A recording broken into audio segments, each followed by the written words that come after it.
সবুজ শ্যামল এই বাংলার প্রতিটি ধূলিকণায় মিশে আছে এক অদ্ভুত মায়া।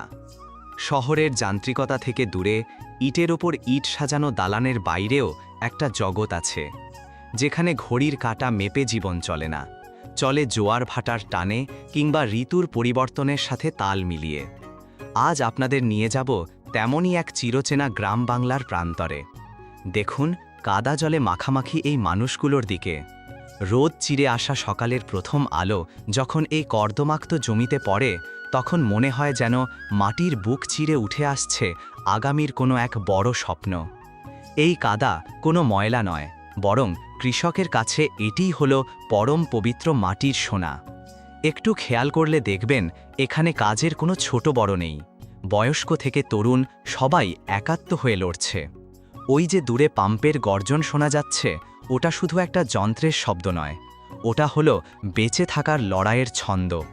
হোস পাইপ দিয়ে জল দেওয়া, কাদা সরানো আর এই হাড় ভাঙা খাটুনি সবই যেন এক সুতোয় গাঁথা। দেখুন বয়স্ক সেই মানুষটির চেহারায় বয়সের ছাপ থাকলেও তার হাতের মুঠো এখনও কতটা শক্ত। হাসি মুখে তিনি যখন কাদার মধ্যে কাজ করেন, তখন মনে হয় ক্লান্তি তাকে হার মানাতে পারেনি। আমাদের চারপাশে কত আয়োজন, কত বিলাসিতা, অথচ এই মানুষগুলো সামান্য ডাল ভাতের নিশ্চিন্ত নিশ্চয়তার জন্য কতটা অক্লান্ত পরিশ্রম করে যাচ্ছেন। তাদের এই ঘাম ঝরানো পরিশ্রমই কিন্তু আমাদের অন্নের যোগান দেয়।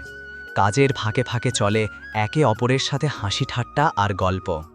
এই যে মিলেমিশে থাকার শক্তি, এটাই গ্রাম বাংলার আসল পরিচয়।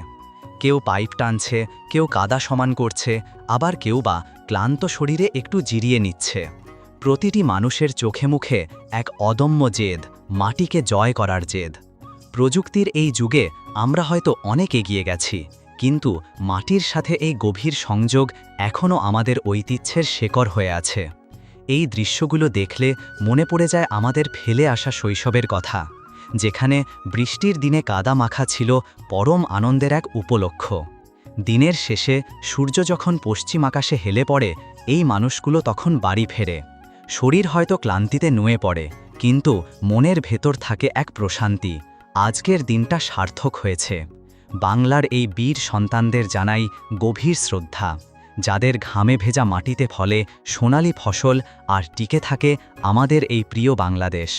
ভিডিওটি যদি ভালো লেগে থাকে তবে শেয়ার করবেন এবং আমাদের এই বাংলার মানুষের পাশে থাকবেন। ধন্যবাদ।